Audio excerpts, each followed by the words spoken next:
बच्चों, पिछले वीडियोज़ में हमने आप लोगों को क्रय मूल्य तथा विक्रय मूल्य से संबंधित कुछ क्वेश्चन करवाए थे।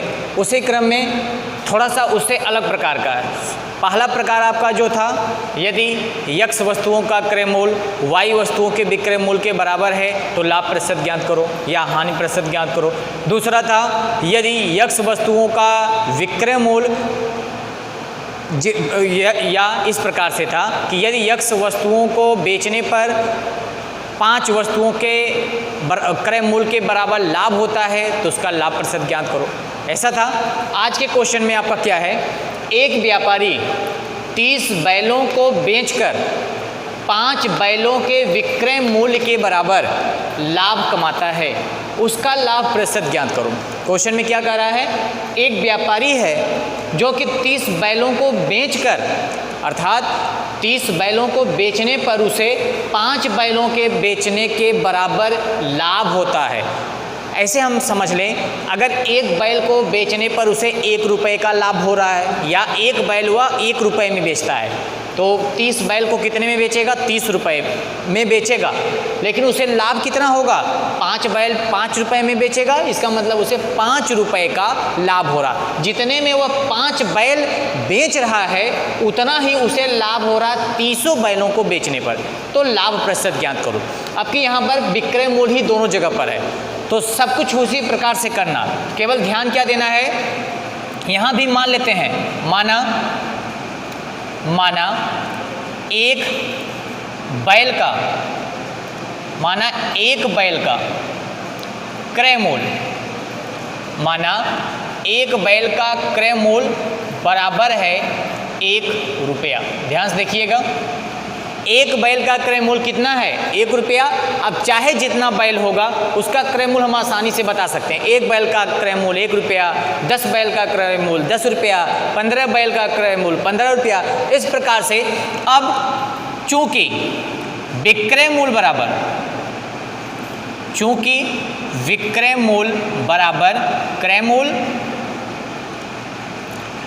क्रय मूल्य प्लस लाभ, ये तो आपका फार्मूला हुआ कि विक्रय मूल्य बराबर क्रय मूल्य प्लस लाभ। प्रश्नानुसार क्या है, प्रश्नानुसार 30 बैलों का विक्रय मूल्य, 30 बैलों का विक्रय मूल्य, 30 बैलों का विक्रय मूल्य बराबर में 5 बैलों के विक्रय मूल्य के बराबर उसे लाभ हो रहा है। तो लाभ बराबर क्या, 5 बैलों का विक्रय मूल्य, क्रय मूल्य क्या होगा, जितने में 30 बैल वो खरीदा है तो 30 बैलों का विक्रय मूल्य बराबर 30 बैलों का क्रय मूल्य। ये हम हमेशा याद रखेंगे कि लाभ या हानि की गणना हमेशा क्रय मूल्य पर ही की जाती है। तो अगर 30 बैलों को बेच रहा है तो 30 बैल का क्रय मूल्य भी हमें पता होना चाहिए। तो 30 बैलों का विक्रय मूल्य बराबर 30 बैलों का क्रय मूल्य प्लस लाभ कितना हो रहा है, 5 बैलों के विक्रय मूल्य के बराबर। तो लाभ की जगह क्या रखेंगे, प्लस 5 बैल का विक्रय मूल्य, प्लस 5 बैल का विक्रय मूल्य, अर्थात 30 बैल का विक्रय मूल्य बराबर 30 बैलों का क्रय मूल्य प्लस 5 बैल का विक्रय मूल्य। या थोड़ा सा हल करेंगे, इधर भी विक्रय मूल्य है इधर भी विक्रय मूल्य है, समीकरण की तरह हल करेंगे तो ये विक्रय मूल्य को एक तरफ लाएंगे तो 30 बैल का विक्रय मूल्य इधर, या 30 बैलों का विक्रय मूल्य, या 30 बैलों का विक्रय मूल्य। अब वो 5 बैल भी इधर आएगा तो माइनस 5 बैलों का विक्रय मूल्य, माइनस में 5 बैलों का विक्रय मूल्य बराबर 30 बैलों का क्रय मूल्य, 30 बैलों का क्रय मूल्य। अब ध्यान दीजिए, 30 बैलों का विक्रय मूल्य माइनस 5 बैलों का, तो 30 बैल में से 5 बैल निकाल देंगे, क्या बचेगा, या 30 में से 5 गया 25, या 25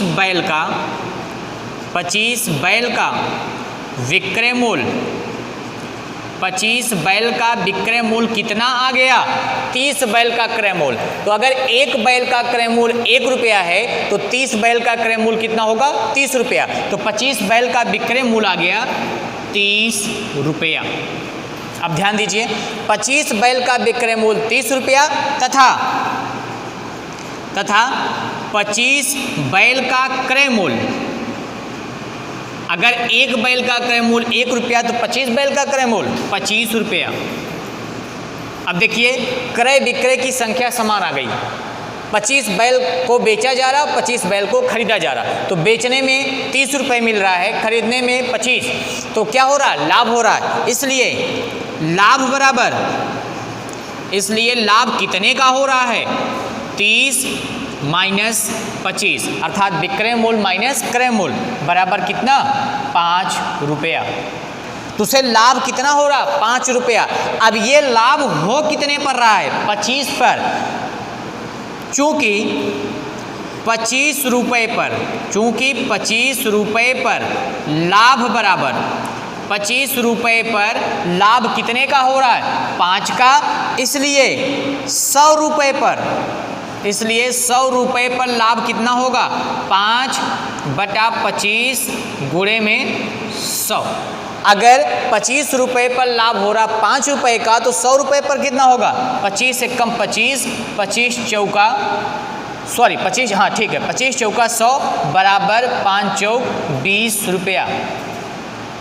तो अगर 25 बैल को देखा जाए कि 25 बैल को 25 रुपये में बेचा जा रहा है, 25 बैल को 30 रुपये, सॉरी 25 बैल को 25 रुपये में खरीदा जा रहा है और 25 बैल को ही 30 रुपये में बेचा जा रहा है, तो लाभ कितना हो रहा? 5 रुपया। और ये लाभ कितने रुपये पर हो रहा? 25 रुपये पर।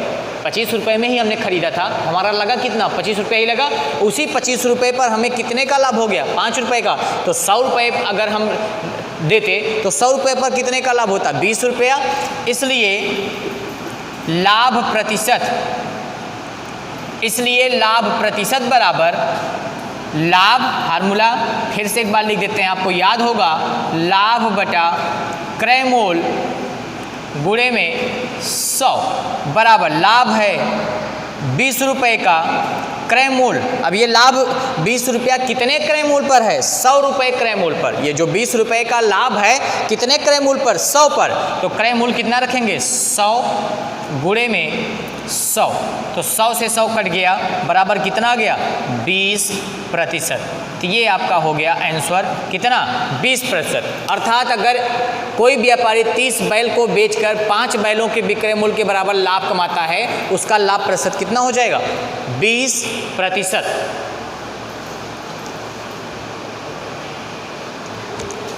देखिए, आपका दूसरा क्वेश्चन है, बिल्कुल उसी के जैसा है। एक और आपको लोगों को अभ्यास करा दिया जा रहा क्वेश्चन का। इसके बाद अभ्यास के लिए जो प्रश्न दिया जाएगा उससे आप लोग हल करके अपने ग्रुप में शेयर करिएगा। तो देखिए, एक व्यक्ति 16 वस्तुओं के बेचने पर, पीछे क्या था? एक व्यापारी 30 बैलों को बेचकर, यहाँ पे है एक व्यक्ति 16 वस्तुओं के बेचने पर। कोई व्यक्ति है, जब वो 16 वस्तुओं को बेचता है तो एक वस्तु के विक्रय मूल्य के बराबर लाभ होता है, उसका प्रतिशत लाभ ज्ञात करो। तो इसको थोड़ा साइड में लगा देते हैं। अब आप जान ही गए सब कुछ लिखना क्या, करना क्या है। केवल एक काम मान लेते हैं, माना एक वस्तु का क्रय मूल्य 1 रुपया, माना एक वस्तु का क्रय मूल्य बराबर 1 रुपया। जब 1 रुपया एक वस्तु का क्रय मूल्य, जितने भी वस्तु का हमें निकालना हो निकाल लेंगे। तो क्या है? 16 वस्तुओं के बेचने पर एक वस्तु के विक्रय मूल्य के बराबर लाभ उठाता है। तो 16 वस्तुओं के, तो यहाँ से आ गया 16 वस्तुओं का 16 प्रश्नानुसार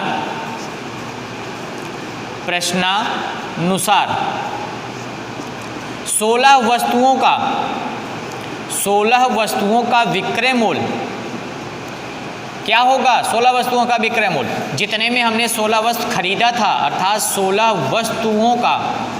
वस्तुओं का विक्रय मूल्य बराबर 16 वस्तुओं का क्रय मूल्य, 16 वस्तुओं का क्रय मूल्य और प्लस लाभ कितने का हो रहा है, एक वस्तु का, एक वस्तु के बराबर लाभ हो रहा है तो एक वस्तु का विक्रय मूल्य, क्योंकि विक्रय मूल्य बराबर होता है क्रय मूल्य प्लस लाभ। तो ये है लाभ, एक वस्तु के विक्रय मूल्य के बराबर उसे लाभ हो रहा है। एक वस्तु का विक्रय मूल्य इधर लाएंगे तो 16 वस्तु का विक्रय मूल्य इधर है, एक वस्तु घट जाएगा क्या होगा, या 15 वस्तु का या 15 वस्तुओं का विक्रय मूल्य या 15 वस्तुओं का विक्रय मूल्य बराबर 16 वस्तुओं का क्रय मूल्य, 16 वस्तुओं का क्रय मूल्य, क्रय मूल्य या 15 वस्तु का या 15 वस्तुओं का विक्रय मूल्य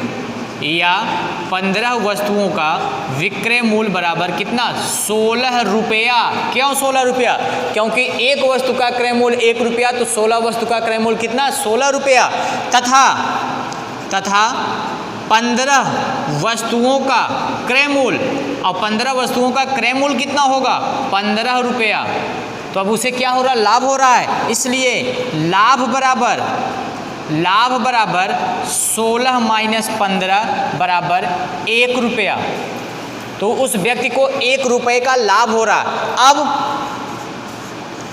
अब 15 रुपये पर लाभ बराबर 15 रुपये पर लाभ कितने का हो रहा है, 1 रुपये का। इसलिए 100 रुपये पर लाभ कितना होगा, 1/15 गुणे 100 रुपया बराबर में कितना, 5 तिहाई 15 और 5 दूनी 10 अर्थात 20/3 रुपया। तो ये 20/3 रुपये का उसे 100 रुपये पर लाभ हो रहा, तो लाभ प्रतिशत बराबर क्या होगा, इसलिए लाभ प्रतिशत फार्मूला आप लोगों को कई बार बताया गया, लाभ प्रतिशत बराबर लाभ बटे क्रय मूल्य गुणे 100। तो लाभ प्रतिशत लाभ कितने का हो रहा, 20/3 का, 20/3 और बटे कितने पर हो रहा है, 100 रुपये पर लाभ हो रहा है, गुणे 100/100। ये 100 से 100 कट गया, कितना गया, 20/3 प्रतिशत या 3 छक 18, 6 सही 2/3 प्रतिशत। ये आपका आंसर हो गया। इसी प्रकार से करना है, 6 सही 2/3 प्रतिशत। आप लोग 2 क्वेश्चन हमने करके बता दिया, हर तरह का क्वेश्चन बता दिया गया। अब जो क्वेश्चन भेजा जा रहा है आप लोग उसको हल करके दिखाइए।